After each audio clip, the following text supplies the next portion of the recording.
On today's show, we have two old friends coming back to talk about a book written by one of those two old friends. Illeana Douglas is the official movie star of the Colin McEnroe show, and she was so passionate about the idea of a book about movies that are set in Connecticut, movies that evoke Connecticut, that she moved back to Connecticut.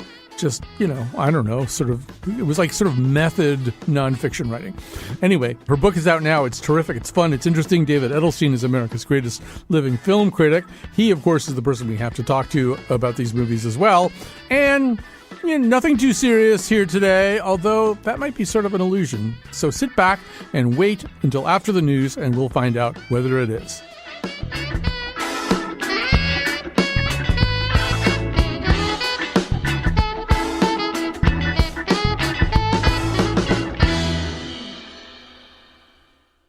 So this is an episode that I was really looking forward to, and now it's happening, except I'm going to be honest with you. We're actually taping this a few days ahead of when you're going to hear it. We have been talking about this for quite a while. When I say we, Illeana Douglas is the official movie star of the Colin McEnroe show. She has written a book called Connecticut in the Movies, From Dream Houses to Dark Suburbia. The book is out.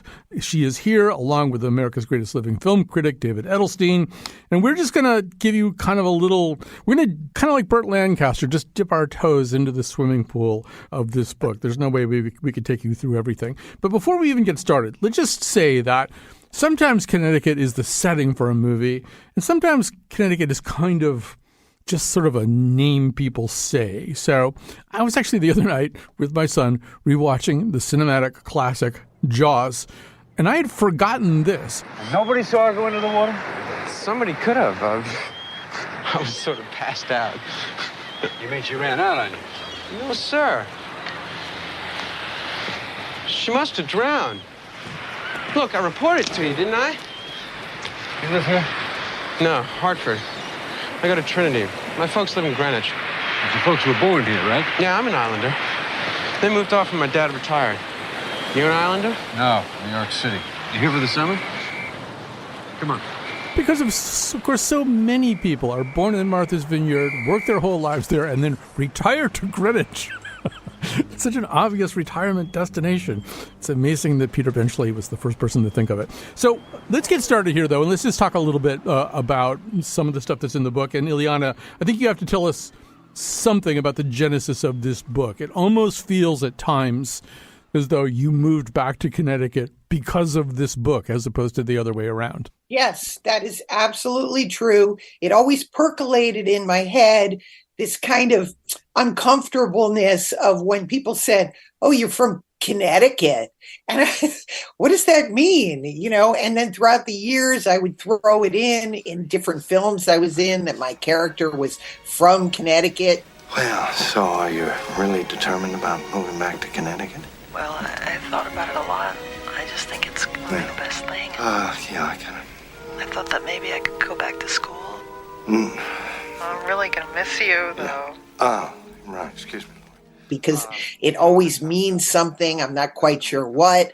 So it percolated in my head. But then when COVID began and I was in Los Angeles, I sat down to write this book. And as I was writing about the book, I found myself at night scrolling through Zillow, looking at farmhouses and thinking, maybe a life in Connecticut would work. I could work on the book. And so I think I was seduced by my own subject matter.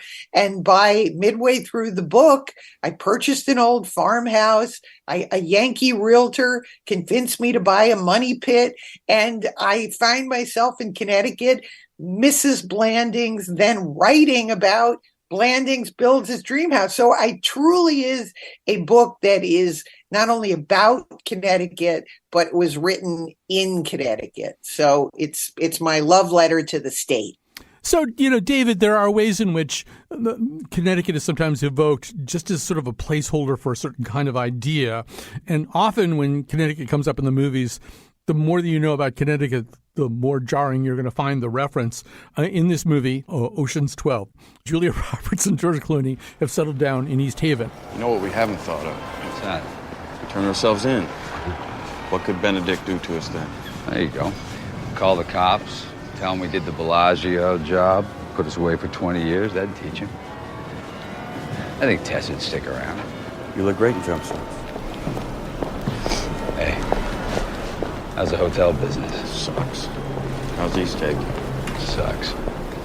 Except that we have some shots of East Haven, and it's kind of tony and quaint, and it's kind of not the gritty East Haven that we know of, where, in fact, occasionally the FBI has to come in and the Justice Department has to take over the town because of discrimination and stuff like that. And David, there is a way in which Connecticut is Guilford, is Litchfield, is the town green with a beautiful white Protestant church, whether or not that makes any sense. Well, it doesn't make any sense, but sense rarely has anything to do with the movies, which are more about what is set in our imagination. Connecticut symbolizes, you could call this book My Own Private Connecticut, because it's really set in the imaginations of filmmakers and artists more than it is in the real Connecticut, although certainly it exploits the landscape and the architecture in some cases, though not all. Connecticut will always be seen in relation to New York. It is not urban, it is not the city, and it is not the jungle. It is supposed to offer everything that New York doesn't. Certainly in a lot of the movies that Illeana writes about in the first section of the book, it offers that to people who don't have to worry about money and who are simply beginning to go mad and are looking for a simpler and more bucolic way of life. And some movies, I would say the less interesting, they find a simpler, happier, more easy form of life in Connecticut. Others, Connecticut comes to symbolize everything that suburbia is, which is false. It's anti-nature, it's anti-history. It's an attempt to take us out of history and out of nature and out of the global economy. It says, don't worry about these things. This is the future of America. You know, the revenge of the repressed, the revenge of the forgotten tends to bubble up in some of the best movies that Illeana writes about. I must say, reading through this book and seeing the beautiful illustrations and reading her accounts of the movies, both on the screen and behind the screen, it made me go places in my mind that I never, ever went to growing up in West Hartford, Connecticut. Yeah, I have to say, going into this, I would have said that I probably knew a bunch about Connecticut in the movies. It turns out I know like 1% of what there is to know. There's so much in this book, and it's really fascinating. But yeah, Illeana, to David's point, there is that sense sometimes where Connecticut is the place that's not New York. This is from Rope, one of two Alfred Hitchcock movies that reference Connecticut. Mrs. Wilson, champagne. Oh. It isn't someone's birthday, is it? Don't look so worried, Kenneth. It's really almost the opposite. The opposite? Philip's bidding the world a temporary farewell tonight. I'm driving him up to Connecticut after the party. Oh, where are you going? Just to Brandon's mother's place for a few weeks. So I think what we sometimes hear is, and it's kind of interesting because I think if the characters in a movie are from New York, to David's point, Connecticut is maybe a place where you go where some of the rules and constraints of New York are relaxed a little bit, or you're just out of sight of other people. Well, this was the riddle that I was trying to unsolve, and that is the perfect clip to listen to, because the original characters that Rope is based on, Leopold and Loeb, were from Chicago. But in this instance, Alfred Hitchcock decides that they're from Yale. And why did that somehow make it a little bit more sinister that they're going up to the country house in Connecticut? You know, it's this punctuation. It conveys something that is beyond New York or Boston, where both, this is what was fascinating to me, where both very idyllic, transformational things happen and very dark, sinister things happen. And since we all live here and grew up here, have we experienced both the sinister, you know, and the transformation? And I say that we do. There's a Brigadoon-like quality that you can't explain, but then there's also that undercurrent of old money, bourgeoisie, suburbia, dark suburbia, and that light and dark fascinated me.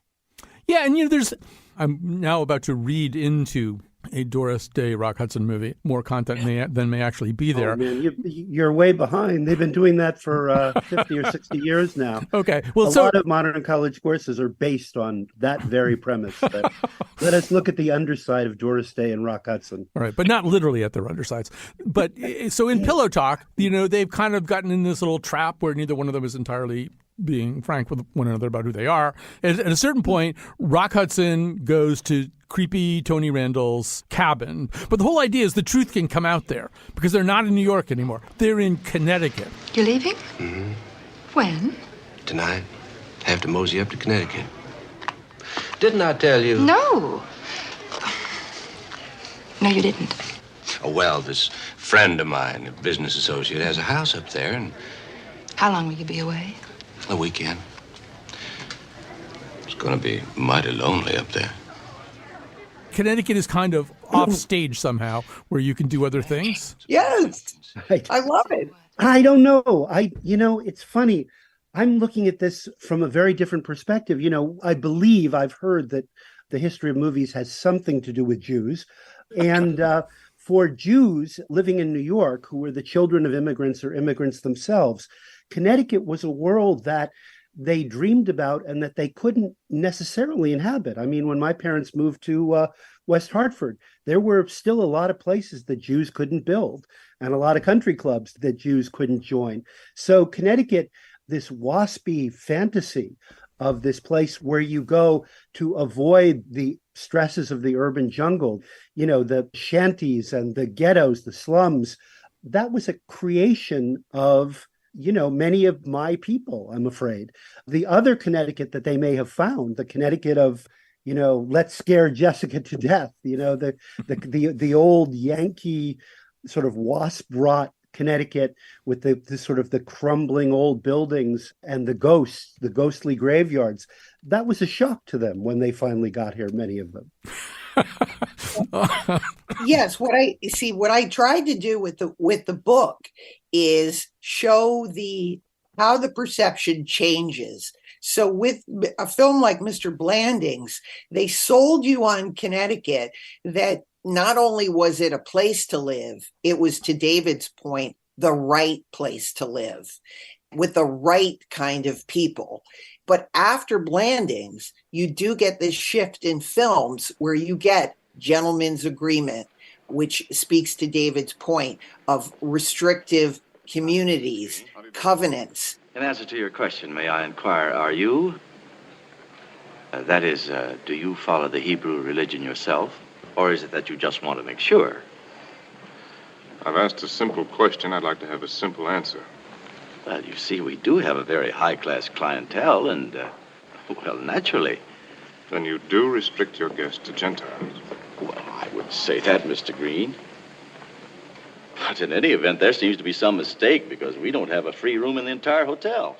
And then Suburbia gets even darker with The Man in the Gray Flannel Suit, where it's attacking upward mobility. And then as we get to The Swimmer, it is the destruction of the American family. And then my contention with the book is that when we get into the horror films, now Connecticut is seen as you move to the country for the myth of a better life. And guess what? You find out there are zombies in your house. And now Connecticut, from this point on, becomes a very sinister kind of a place. And I found that journey to be very interesting because I think, again, going back to the light and dark, it offers both. Yeah, and so I guess we should take a minute because I'm not sure everybody even knows the movie that you're referencing. It's called Mr. Blandings Builds His Dream House. So this is about people from the city who do build their dream house in Connecticut. It's actually based on, we learn all about this in the book, but it's actually based on somebody who really did this. There they are. Two little fish from New York out in the deep, deep waters of Connecticut real estate. That's Smith, the real estate salesman. Mighty shrewd cookie in a quiet sort of way. Yes, sir, he knows a sucker, customer, when he sees one. He sees one. And so, David, there is a little bit of the vibe of sort of the Green Acres series that was to come. There's a standing trope about the person from the city who thinks he or she wants to live in the country, and that the people in the country will be these kind of plain-spoken, honest yokels. And this turns out to be a much more complicated thing. I think we see it with Diane Keaton in Vermont in Baby Boom. I mean, you see that idea a lot, but maybe it starts here, David? I think it certainly might in movies. I mean, yeah, we've always romanticized. Well, look, characters in movies most of them are romantics, and most of them learn the hard way that whatever they have in their dreams bears very, very little relationship to the real world. And as we moved into the 60s and 70s, as Illeana points out in her book, there were movies filmed in the silent era in Connecticut, surprisingly enough, but a lot of what was presented to us as Connecticut in the 30s, 40s, 50s, it was all built on sound stages in Hollywood. By the time movies started to go on location for various reasons and become more documentary-like in their settings, the culture had changed, scarily. And that's the Connecticut, the real Connecticut that we were introduced to in the mid 60s, the late 60s, 70s, 80s, first through movies like The Swimmer. But to go again to Mr. Blandings is a really fun movie. I mean, the idea is that suburbia is a tease, that anybody who thinks that they're going to be able to control their life when they move into their own house, their own yard. Here I am, I'm stuck in a building in the urban jungle. I'm at the mercy of my neighbors. I'm at the mercy of my handyman, my janitor. I'm going to go to my own space like a true American, have my own acre of land. They're going to find that that's actually, thanks to our capitalist system, it's all built on a lie.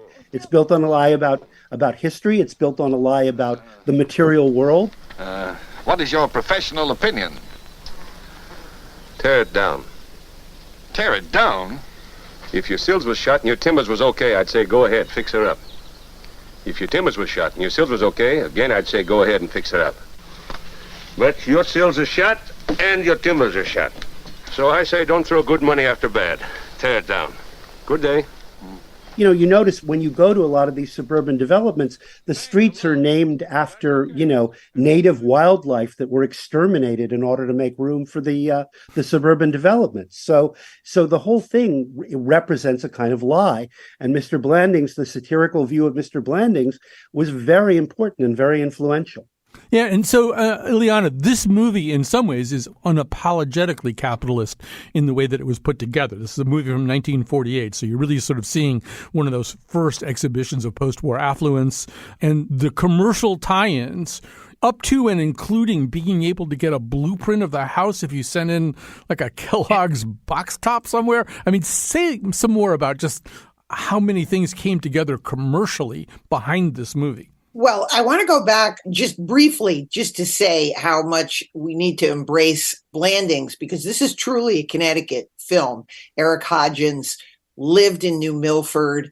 He wrote the book about his own experience of home building, and the producer of the film, Dory Sherry, just had taken over RKO. He knew my grandfather. He got my grandfather involved in the film. So he snapped up the rights to the book before it even became a movie. So again, you have people that genuinely were living in New Milford about a real house and a real experience. Then obviously it's built on a soundstage. But then when the promotion of the movie was done by this genius named Paul McNamara, who put the whole film is back to back. Cary Grant is driving a Ford and they're eating Kellogg's cereal. And as you mentioned, part of the selling of the American dream, the post-war American dream, was that you could buy plans to the house, and all over America, people were building a Blandings house. You could live a lifestyle just like Cary Grant and Myrna Loy, and that there still exists to this day. I photographed two of them.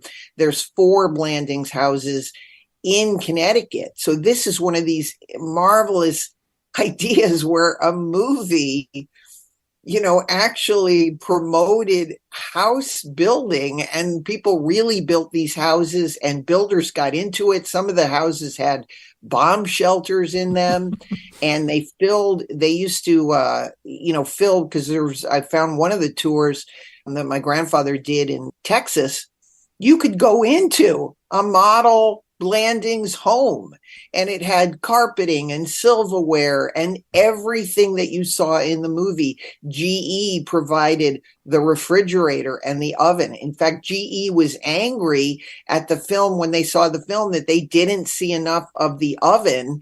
And so they went back and did a reshoot so you could actually see more of the kitchen, which was filled with GE appliances. So this is why it's one of my favorite movies, because it's saying so much about not only Connecticut society and culture, but where America was in post-war. All right, so we're going to pause there for a second.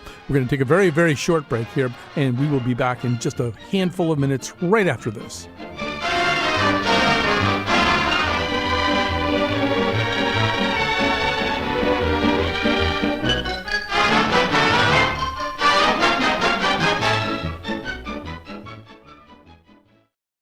We're back, and by we, I mean Illeana Douglas, the official movie star of the Colin McEnroe Show, David Edelstein, America's greatest living film critic. They're both here with us to talk about Illeana's new book, Connecticut in the Movies, From Dream Houses to Dark Suburbia. So we're going to go over to dark suburbia now, and it's a shorter walk for some of us than others. But I think a good way to do this is to start right in 1968 with a very unusual movie. I think it would be weird even today if it were released. The movie is called The Swimmer, starred Burt Lancaster. Illeana, this movie, which is based on a John Cheever story, is weird. And it's really, really different from Mr. Blandings. This is not an aspiration anymore. It's more of a trap that you live in suburbia where the swimming pools form a chain that's like a river that you can swim to get to your destination. Well, don't you see? I just figured it out. If I take a sort of a dog leg to the southwest, I can swim home. Come on, Ned. Why would you want to swim home? I don't get it.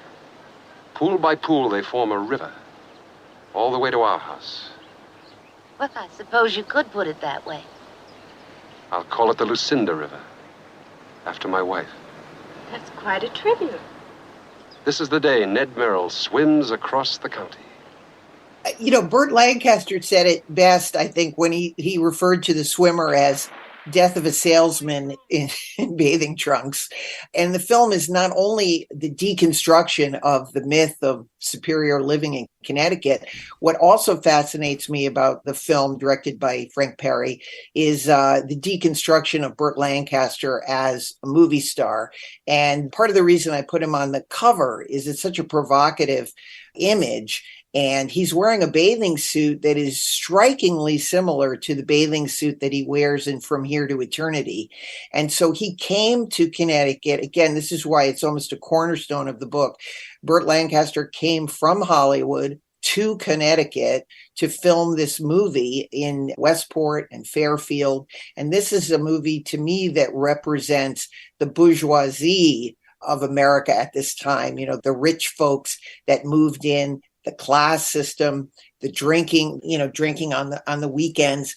But it's about his fall from grace. And no other place, I don't think, except for possibly Hollywood, punishes a man for losing his job and losing his way. And he's sort of the nowhere man of the 60s. And I mean, I could talk about the movie all day long. When I first saw it, when I worked for a publicist named Peggy Siegel and Frank Perry, we shared offices and I had a little bit part in one of his movies. And he gave me the movie to look at and to study. And I'd never really seen a movie so far that I really related to in growing up in Connecticut. And again, that feeling in the movie that somehow mysteriously you are not in the club and you don't know how to get in the club. But yet everybody else seems to know you're not in the club. And there's so many other things in the book that are for movies for everyone. But this one describes that particular feeling that we sometimes get that we don't quite belong. David, I'm wondering, too, what you see there, particularly it is a translation of Cheever's very, very dark take on this thing that had seemed so attractive 20 years before, so promising 20 years before. Are there specific things that you see kind of leaking out of that dream or out of Burt Lancaster's bathing suit at the same time? I never thought that story could be filmed, because it's really, I don't think, meant to be taken literally. I mean, I think you're seeing years go by as this man is swimming, and you're seeing a whole life falling apart in front of your eyes as you're imagining him going from pool to pool. Damn you, no! I lied all the time about loving it anywhere with you. You bored me to tears. With all your stories about your old deals and your old girls and your golf scores and your bloody war and your bloody duty to your wife and kids. You bored me to tears. I was playing a scene with you.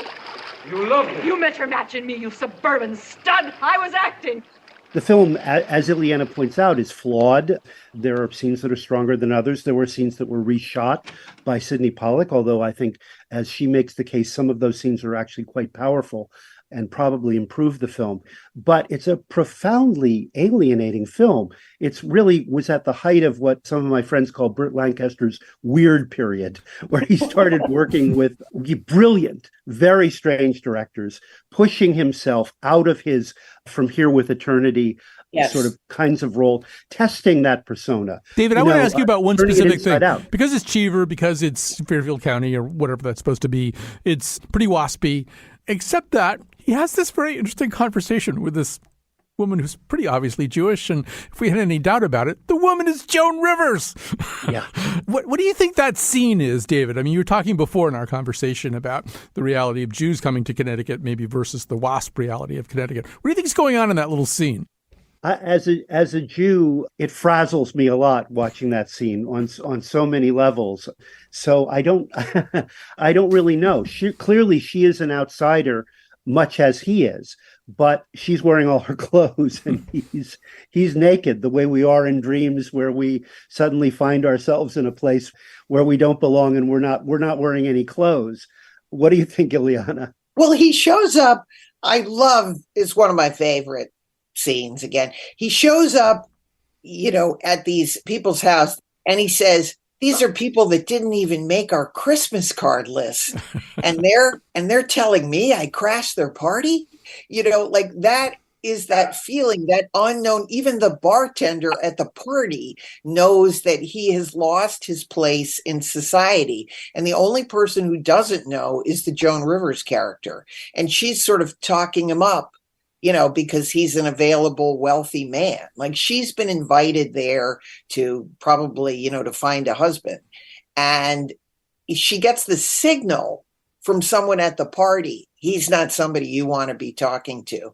And they all kind of back up from him. What was your first clue? The fact that his naked torso is on display at this party like everybody else's. Yeah, I actually see her. She's almost a little anthropological in her exploration of him. You married? What's that got to do with it? You divorced? Right. You want to come with me? Where? Along a river of sapphire pools. I never heard anyone talk like you. Come with me. Be my love. That I've heard before. Not for me. You're no different than any other guy. Oh, but I am. Gives it a little bit of a Joan Rivers twist of the knife, too. Oh, my gosh, it's the way we were in embryo. There it is. Exactly. There it is. Ooh, I like it. I like what you just did there.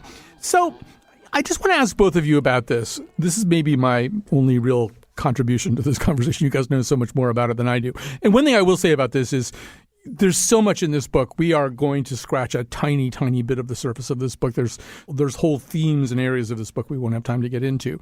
But it made me think of a guy that I used to know. He died quite a few years ago now. His name was Bruce Fraser, and he ran the Connecticut Humanities Council and operated out of Wesleyan, and was really one of the most thoughtful people about Connecticut. that I have ever spoken to. And one thing that he said was that this idea of Connecticut, the idea of Connecticut that you see in the movies, whether it's Mr. Blandings or The Swimmer or many of these other depictions of affluence or white picket fence suburbia or escape from New York to the countryside, he felt sort of ran counter to the actual history of Connecticut, which he said was dominated in an awful lot of ways by industry, light industry, industrial development, by people who came here to work in factories all up and down the Naugatuck Valley and other towns around here like Meriden, Plainville, New Britain, and that was completely absent or almost completely absent from depictions in movies. We can talk about a couple of exceptions to that are well covered in this book. I'll tell you one thing that Illeana writes about in her book, and that looms very, very large for me. I think when Jane Fonda made the mistake of thinking that Stanley and Iris would look great in Waterbury, Connecticut, really the Hanoi Jane label slur made its comeback really after being under the rug for 15 or 20 years. This was in the middle of the Reagan era, and the outcry when they were filming this movie about a blue collar man who doesn't know how to read and who keeps his dark secret. What do you think? I'm upstairs chewing on a dead cigar? I got a bookkeeper. And maybe she's got bad breath, but she's got good eyes. What happened to my mayonnaise? What happened to my 150 pounds of coffee? What happened to my tuna fish? Come on. Who's getting fat off of me? It isn't Stanley Cox. Who are you? What do you know? You know something I don't know? He can't read and he can't write, so it isn't him. And it's this heartwarming movie about Jane Fonda teaching him how to read and freeing him from the economic quicksand that he's found himself in as a result of his new literacy. Jane Fonda discovered that there was a whole country out there that really, really hated her. Your pal, Colin John Rowland, was very much a part of that movement at the time, driving and trying to stop the film, the takeover of Hanoi Jane, of this God-fearing city. It's quite a story, and it does run counter indeed to the myth of Connecticut in other movies. Yeah, and Illeana, I think another place that this happens, that the more kind of industrial or gritty side of Connecticut happens, is sometimes in, as you point out, crime movies. You talk about a movie called Bristol Boys, which was made for like $500,000 or something, which is set in Bristol. And there's even a kind of transmogrification of the Peter Riley story, which actually happened in Falls Village out in the country, but it's called Everybody Wins. And it is, I think, it's also something a little Waterbury-like, right? Yes. Again, part of the reason I wanted to write the book, and then speaking briefly about Stanley and Iris, is I always, as a writer, it's the same approach I take with acting. I'm looking at the film. Yes, sometimes these movies are flawed, but I'm looking at it from the viewpoint of I wanted to tell the storied history of Waterbury, and how Martin Ritt, the director, said, I was looking for an abandoned town with an abandoned feeling, and that line hit me. And so I not only write about the movie, I talk about the heyday of the brass industry, of the button factory. And so that is what, permeates in movie after movie, whether it was Norwich, which we're now talking about, Everybody Wins, the invention of the thermos and the lunch pail and all of these great mill towns, Johnsonville, which is where they had twine, Danbury, which was where, the hat capital, and all of that is sadly, it's gone, but yet the history of it is still here, and we can still visit it and embrace these parts of Connecticut that aren't just what we're known for, suburbia. Everybody Wins, again, has so many little arteries it was written by Arthur Miller, who goes back to the film Boomerang. He was in Boomerang. He lives in Roxbury. And so he becomes involved with the Peter Riley murder case, which again, to this day is unsolved. And Norwich is just this forgotten town. It's a beautiful town. It's an industrial town. And it's where they specifically chose Norwich to shoot this murder story of Everybody Wins. It's not entirely, successful, but it's a very interesting film. What was the first notification you had of your uncle being murdered? I read it in the paper. And what happened next? These two Boston detectives come around. And they go, "Can we look at your comb, sir?" I give it to them. And the next day I'm under arrest. I'll be quick, Critic. I'd like you to listen. Listen to him. In the house that night, can you remember, did you comb your hair? You mean like right in front of my uncle? Well, what about in the bathroom? They found the tooth of my comb in the living room and right next to the body, for God's sake. Not in their first report, only days later in their second search. What are you saying, that it was moved there? Possible. Everybody Wins, I just want to say, is really worth seeing. It's a very powerfully unsatisfying movie, which I think makes it unique in Arthur Miller's work, and because he always tries to tie things into neat bows, and towards the end he was loosening them up. And it's an extraordinary movie with Nick Nolte and Deborah Winger that leaves you feeling extremely helpless and pessimistic about the future of small towns, the future of suburbia, the future of cities, the future of truth, of ever being able to get to the bottom of anything. That may be the legacy that we're left with from Connecticut in the movies. Yes. You know, Illeana, we've never had the great Danbury Hat movie. Someone up there has got to make a movie about Hat City, probably, and you know, probably it would have people going insane from the Mad Hatters all over the place from all the chemicals that were being inhaled by the Hatters. But I've always been very interested in that aspect of Danbury, as I've spent much time there. I will say that having lived in Connecticut my whole life, I've talked to Peter Riley and I've talked to Arthur Miller about Peter Riley. I mean, it's sort of that much a part of the wallpaper around here. You almost couldn't avoid it for decades, really. So we're going to grab a really quick break here, and we will come back and we will talk a little bit more about Connecticut in the movies. Them bells go ding, all drawn round, just recently you must sing.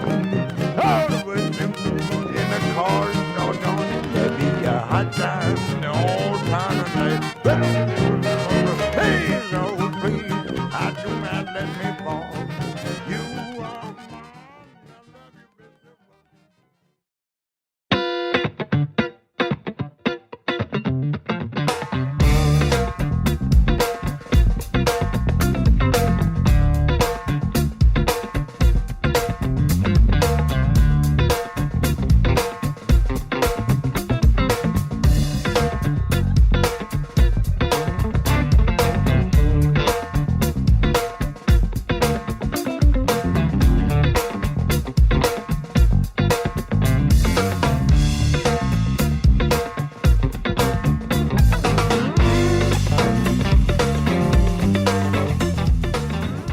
Follow The Colin McEnroe Show on Facebook or Twitter at Colin McShow. Make sure you never miss an episode by subscribing to or following our podcast on any podcast app. It's free. You don't have to wait an hour after eating before you go swimming. That's just something our mothers believed. Back to the show. We are back. The technical producer of this show today is the very freezing cold Kat Pastor. We're getting her a space heater tomorrow. And the producer of this is Jonathan McPants. With us are Illeana Douglas, author of Connecticut in the Movies, From Dream Houses to Dark Suburbia. She's also the official movie star of the Colin McEnroe Show. David Edelstein is America's greatest living film critic and hard at work on his Danbury screenplay right now. Mad Hatters will probably come to the theaters around 2026. So just because we've got David here, we've got to talk a little bit about something that, Illeana, you deal with we've already kind of referred to it, but you deal with it in the book, which is Connecticut as a horror locale. I mean, this isn't just one or two movies, right, Illeana? There's like a lot of Connecticut is a place where you go, and as you said earlier, you buy a house and there's zombies or ghosts or something even worse in them, and you don't know how to look up the phone number of the Warrens who live in Connecticut, and you don't know how to get rid of them. Exactly. Well, I'll let David go first. Well, I'm the horror buff, so yes. I sort of came of age with these horrible movies like Last House on the Left, which was shot in Connecticut, yes. And the much more artful and spooky Let's Scare Jessica to Death. This very extraordinary, open-ended, sort of shockingly ambiguous mood piece filmed in Chester and I guess East Haddam and Also Essex at the Witch Hazel Mansion. There are very few glimpses in movies, I think, of the so-called quiet corner of Connecticut or some of those places, and it's not anything that's going to make you want to move there. So I don't know that people in these towns should use the film as an advertisement. But it creates a Connecticut that is one that's, I don't think, been seen in movies before, because it's a sort of hick town where the people are sort of there. It's full of old people, really dying. I mean, disintegrating literally, physically before your eyes, who hate hippies. And they identify this couple and their friend who arrive in town as hippies from the city and do everything they can to make their lives miserable. Are you passing through? No, we just moved here. We're new in town. Oh, more refugees from urban blight, eh? Well, we bought the old Bishop place. Oh. Who'd you deal with, old Harold? No, Harold's gone to Florida. It was an agent that showed me the place. Why? He tell you the stories about Abigail Bishop drowning, 1880 and all that? Abigail never got to wear that wedding dress. Mr. Dorker. She drowned in the cove behind her house. Your house, I mean. Never found her body. The legend is that she's still alive. Some say she's a vampire. And perhaps it relates to, we never know what the disease that is eating them up is. We never know if the ghosts are real or false. We never know if people actually die in the movie. We think they do. It could all be taking place in the heads of this woman, Jessica, who has just emerged from a mental institution and is having a great deal of trouble differentiating fantasy and reality. You know, it's interesting because for a lot of rich people who live in New York, Connecticut is the place you go to get well. Sometimes it's a place you literally go to get well, like Silver Hill, or you get a country house, as in a film Illeana doesn't mention, was shot in Vermont, but Beetlejuice, where you also, your dream house, it turns out to be a haunted house. And I think that the fact that these are bloody, disturbing, horrible movies set in Connecticut, that it's sort of an oxymoron, right? You're not supposed to think of Connecticut with blood and ambiguity and racism and all the other horrible things that are bursting up from the soil. Well, I wonder if that's true, Illeana, or whether this is kind of an extension of The Swimmer, of The Ice Storm, Far From Heaven, Revolutionary Road. These are movies that you talk about in the book that are often the work also of very high-end novelists, fiction writers, except for Far From Heaven, but are about the fact that behind the beautiful facade there lies quite a bit of malice and dysfunction. And so maybe at a certain point, it's a much shorter trip to the diving board that leads to horror. I mean, my interesting observation in writing the book is that houses are very central to Connecticut cinema. A house in Christmas in Connecticut is central to Barbara Stanwyck's transformation. In Blandings, you know, it's a house. But then as we get into these horror films, interestingly, in the early films, it's usually the woman, Myrna Loy, you know, the woman wants to move to Connecticut, or they want to move, you know, but suddenly you have in both the Stepford Wives and Let's Scare Jessica to Death, it is the man who has, without the woman's knowledge or permission, has purchased a house in Connecticut, and then he's lured his wife from New York to Connecticut. And once she's in Connecticut, she's slowly driven crazy. Now, I'm just going to throw that out there. I don't know if there is something to that, but I noticed that the pattern of this, I said, oh, that's interesting. In all these horror movies now, it's the man who somehow is, you know, gotten his wife out alone out in the country. And you don't really know if specifically in Let's Scare Jessica to Death, has the man made some, you know, pact with the devil that he's got his wife out in this house and he's slowly driving her mad. So again, you have this idea that you get out of the rat race only to discover more turmoil in the country, and now there's no going back to the city. Okay, and Revolutionary Road, I just want to say that is Let's Scare Jessica to Death and those other films. You're absolutely right. Yes. The seeds of the horror film are in Richard Yates's novel and in that vision that's captured, I think, very beautifully in the film by Sam Mendes. Okay, very much in the spirit of the book, we are now going to each recommend a movie or two, ideally ones that might not have come up or might not have been discussed fully. So, David, why don't you go first? Sure. The film I'm going to recommend is discussed by Illeana in her book. It's called Rachel Getting Married. It was directed by Jonathan Demme from a script by Jenny Lumet. And I hesitated when I said script because a lot of the film is improvised with Jenny Lumet present on the set. I think that it's fascinating to look at in light of the re-release, the A24 re-release of the greatest concert film of all time. Apologies to Martin Scorsese and The Last Waltz, and that is Stop Making Sense, because it presents a very, very grim portrait of a lost young woman in a tragic suburban setting. She has gotten out of rehab. She is in very, very bad shape. A child has died as a result of her addictions. It is everything that we've talked about on our show about the underbelly of suburbia. And yet Jonathan Demme brings to it this teeming, improvisatory, multicultural, multiracial vision of paradise, whereby the end of the film, the last few minutes of the film, the last 15, 20, 30 minutes of the film is all music, is all celebratory music that in a way is to show us the transcendent power of art amid the wreckage of society as represented by Connecticut. It's an extraordinary film. Anne Hathaway has never been better.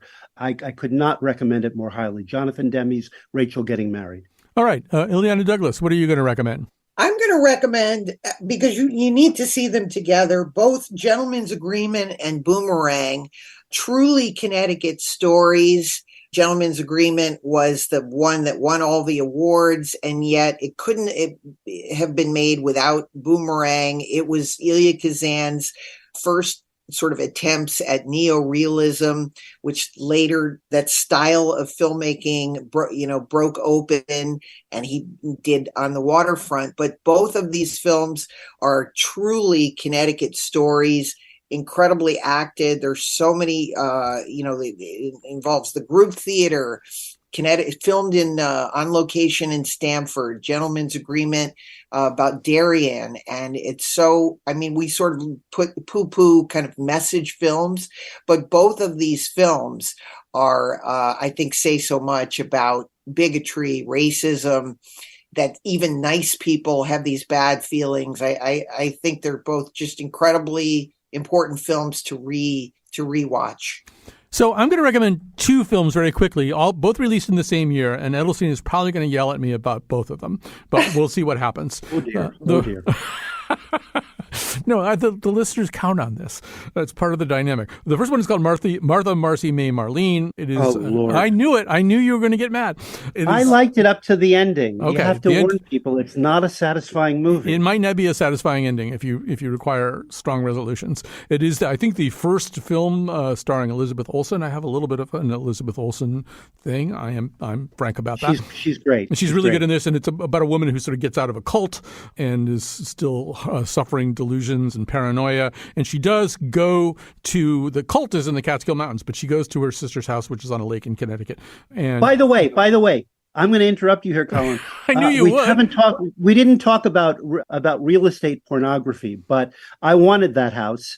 I wanted that lake. There are parts of, Litchfield County that don't get covered in movies, but real estate porn is such a big part of the appeal of Connecticut for a certain kind of person, and it's represented in the movies by houses like the one in Marcy, Marlene, Marlena, Margie, Close enough. Martha, Marcy, May, Marlene. By the way, the young, unheralded Julia Garner appears in it, much later to do very amazing things, and the young Christopher Abbott, also, I think, unheralded. So, and then the other one, and Edelstein's going to yell about this one too, is called Another Earth. It is filmed in West Haven, and it is set in West Haven and New Haven. It's sort of an astronomy, sci-fi, alternative universe. It's hard to describe, but it's a very. I like Another Earth. I'm not disagreeing with you at all. Okay, and particularly if you like Britt Marling, it's just terrific. It'd be very hard to describe, but it has a very strong West Haven / New Haven milieu. So if you like that kind of thing, but you have to be a little bit patient with it. It's moody, and you got to let it unfold. All right, Illeana Douglas's new book is Connecticut in the Movies: From Dream Houses to Dark Suburbia. Get the book. David Edelstein is America's greatest living film critic and soon to be accepting his Academy Award for Mad Hatters, his movie set in Danbury during the hat industry. All right, thanks for listening, and we'll be back with more. Oh, yeah. Talk about Torrington, Vernon, Danbury, Waterbury, Alderberry, Woodbury, hitting on New Britain, Vernon, I already said that one, Avon, Farmington, yeah.